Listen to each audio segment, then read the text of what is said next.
remember, when we last left Jacob, before we moved into Advent, we were doing a story. We're going all the way through Genesis. And when we last left Jacob, he had been tricked by his uncle Laban into marrying the older sister Leah. And then he had to work another 7 years in order to marry his true love, Rachel. It was not the last time that Laban would try to swindle Jacob. But every time that Laban thought that he had gotten the upper hand on Jacob, something miraculous would happen, and it would result in Jacob getting the upper hand on his uncle Laban, and he would grow richer and richer by the year. His flocks grew, his family grew. Between his two wives, Leah and Rachel, and their two maids, how many sons did Jacob have? Anybody remember? How many sons? Dustin? 11. Close. 12. The 12 tribes of Israel. Okay? So, when Jacob had gotten to this point where he had such a huge family and all of these flocks, the tension with his uncle Laban was growing and growing between his tribe and Jacob's tribe. And Jacob was getting more and more homesick for his homeland in the land of Canaan. He wanted to go home. But there was one big problem, and his name was Esau. Esau was Jacob's twin brother. And Jacob had tricked Esau into giving up his inheritance. And then he tricked their father into giving him the blessing when it should have gone to Esau. And Esau was so angry with Jacob, he was going to kill him. So Jacob's mother sent him away to go live with his uncle Laban, where she knew he'd be safe. And it was on that fateful night in the desert, as he's running away from his brother, that he has this dream of a ladder going into heaven. And he sees the angels going up and down the ladder, and he hears the voice of God telling him, I will be with you no matter where you go. I will bless you, and I will bring you home again. Now the time has finally come. 20 years later, God is finally calling Jacob to come back home. This is the climax of the story of Jacob, when he wrestles with this mysterious stranger by the river. Jacob finally comes to terms with his shadow self. All of his deception, all of his dirty tricks, all of his struggling to come out on top. My son is doing wrestling right now. How many of you have ever watched a wrestling match? It's really very exciting, especially when you see two of them that are so evenly matched. And you think one's got the upper hand and they've got 2 points, and then the other one rolls over and there's another 2 points, and you think that he's going to push him down and pin him, and then flips over and gets on his stomach. You're watching these two go at it, and it's the drama and the tension. It's very exciting. Well, that's what's going on with Jacob and the stranger. They are so evenly matched that neither of them is winning until the stranger does what Jacob always did. He did a dirty trick. He hit him in his groin. Now all of them should be going, oh, yes, that would hurt. And so Jacob he's been crippled, but he does not let go of the stranger. And he says, I want a blessing from you. And so the stranger says, your name shall no longer be Jacob, your name shall be Israel, which means, El means God, Israel means to struggle and to win. So struggling and winning with God. he won a blessing from God, and he won a blessing from his father, and he eventually won a blessing from Laban because Laban let him go. So he got a blessing from his earthly fathers. Now he has wrestled a blessing from his heavenly Father.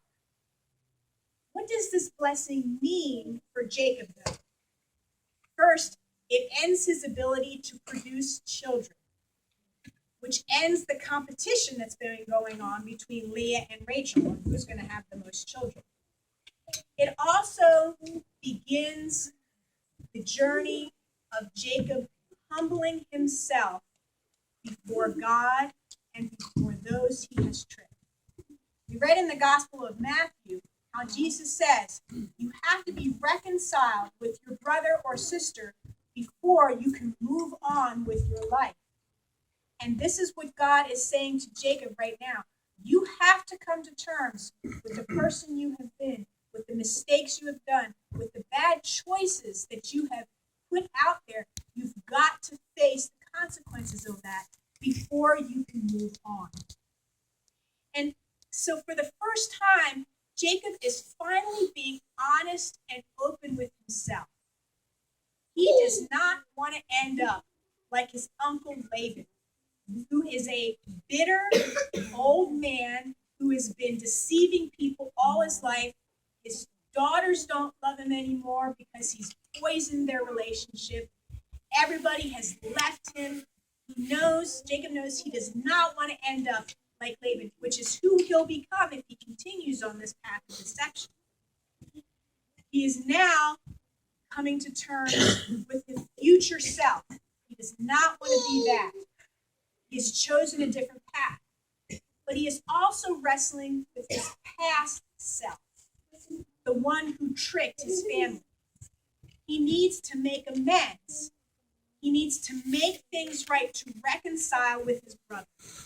And now we see him taking the first step on this new path. He humbles himself before his brother. How many times did he bow down to his brother before he gets to him? Anybody remember that? 7 times. 7 is a biblical number, okay? So Esau is seeing his brother coming at him from afar. And he's seeing him, he gets down on the ground and prostrates himself, okay? He is humbling himself before his brother. And this is very powerful because he knows that Esau has every right to kill him. He stole his inheritance, he stole his blessing, and he has every right to expect retribution from his brother. And yet, when he finally comes face to face with Esau, where they are at Penuel, which means face to face. First, he's face to face with God. He's face to face with himself. Now he's face to face with his brother. He comes to find that Esau has forgiven him. His anger has faded and has dwindled over the passes of time and with his own maturity. Both men are now successful in their own right. They both have large families, large amounts of wealth, and they have each had time to pray and think about what happened and allow God to work on their hearts and their minds. And Jacob is surprised by God's grace coming to him through his brother's embrace. Sometimes the person who you thought was your enemy is the very person who will bring God's grace to you. What Jacob didn't realize those 2 decades that he was away is that God was working on Esau at the same time God was working on him. He was working to soften Esau's heart, just as Jacob's heart was being softened. I was ministering to a man one time in a previous congregation, and he told me a similar story of a situation he had with his wife. He and his wife had a terrible argument over something. He didn't remember what it was anymore. And he knew he was right. And you know what I'm talking about, right? You know exactly what I'm talking about. When you know that you are right and you just wish that God would change your spouse's or your partner's mind, okay? And this guy, his thing was he talked to God in the car. He pretended like God would be in the passenger seat and he would have this conversation. And he was praying to God, you know what, God, if you could just change my wife's mind for me, everything would be fine. And then he heard a voice saying, I'm going to change your mind. I want you to humble yourself before your wife. And he was convicted in that moment. He said, I almost drove off the road. When he realized, oh my gosh, all this time I've been praying for God to change her, when really I needed God to change me. He said, before I went home, I stopped and I bought flowers and I walked in the door and I was prepared to apologize to my wife and say, I'm sorry, I was being a jerk. What's more important is our relationship. He was all prepared with his speech, and instead, he opened the door and his wife was standing there and embraced him. And she said, you know what, honey? Our relationship is more important. I'm sorry. Will you forgive me? He didn't even get to say his speech. And he realized that God had been working on her the same way God had been working on him. And when they compared notes later, they were both people who followed God. But she had been praying and he had been praying. And it changed them. And they were able to move on in the relationship. I have a similar situation that happened in my own marriage. When Jim and I were just a year into our marriage, we had a terrible situation, a terrible fight about something. I don't even remember what it was anymore. And again, I knew I was right.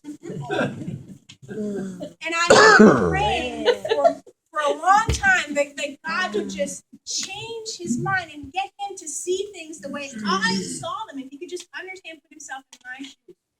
And it had come to a head, believe it or not, on our anniversary, our year anniversary. And we were having this terrible fight, and I was so upset about it. And I was so angry. I was in seminary at the time, and I was just, you know how young couples are, and you get all dramatic, and you think, oh my gosh, we're going to have to go to divorce counseling, and I was just all upset about this. But I knew I had to get in the car. And I was thinking, should I get one of those really mean, nasty cards and, really assert that, I'm the one who's right here. I'm the wrong party and I'm in the right. And I'm in the store. I'm looking at the cards and I see one it's a beautiful sunset, kind of the dark in the background and the sun is coming down. It's on the beach. And the beautiful words of reconciliation and love. I could hear God working on me.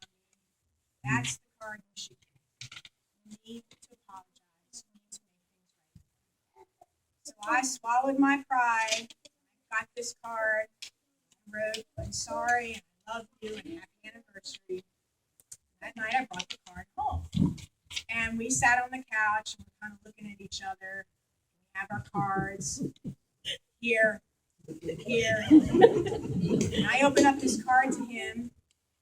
There is a picture of a beautiful sunset with beautiful words of forgiveness. And I looked at my card, and he looked at his card. We had picked exactly the same card for each other in two completely different stores. And we had both been in prayer about it prior to picking these cards. And we knew that we had to forgive each other and move on. The relationship was more important. And we knew God was working on each of us in a very powerful way. It may take a long time for you to reconcile with someone with whom you've had a difficult relationship. Oftentimes, it can take many years. It happened with these two couples, me and this other couple. It happened basically within a day. But for Jacob, it took 20 years to reconciliation to happen. She's making that But up. God was always at work the whole time. You have on your chairs one of these light things. Last week we did it where I asked you to write down someone who you would like to see the light of Christ and possibly invite to church. This time I want you to do something different. And I think I asked Rachel to get pencils. There should be pencils around. Rachel, did you get pencils? Yes, can you pass pencils around, please? This time what I want you to do is I want you to write down on one side just the first name, no last names. The first name of someone with whom you need to reconcile. Maybe it's someone who you had a fight with a long time ago and it's not yet resolved. Maybe it just happened yesterday. It may even be someone who has already died. It doesn't matter. Put the person's name, just their first name on the one side and on the other side. Keep one side for yourself and turn the other side in with your offering plate. We're going to call this the Light of Forgiveness list. And what I want you to do, as you have your list, I want you to be praying for God to work on your heart so that you can humble yourself before God, before this person. It may very well be that the person who hurt you is in the wrong. It does not excuse what they've done, but it's asking God to soften your heart and allow God to work in you for healing and reconciliation to happen. It's asking God to help you come face to face and be honest with yourself and with the other person about how you feel, about the hurt you've experienced, the anger, but also the forgiveness and reconciliation that you desire. And then I want you to pray for that person and for yourself. Pray for God to reconcile and heal this relationship. The lesson that we can learn from Jacob and Esau's story is we should never give up on God. Never give up on God's power to work a miracle of grace, even if it takes years, even if it takes decades, and even if the person has died, even if it takes a lifetime. Trust that God, right now, is bringing a blessing to you and to them. It may take a wrestling match within them and within you to do that.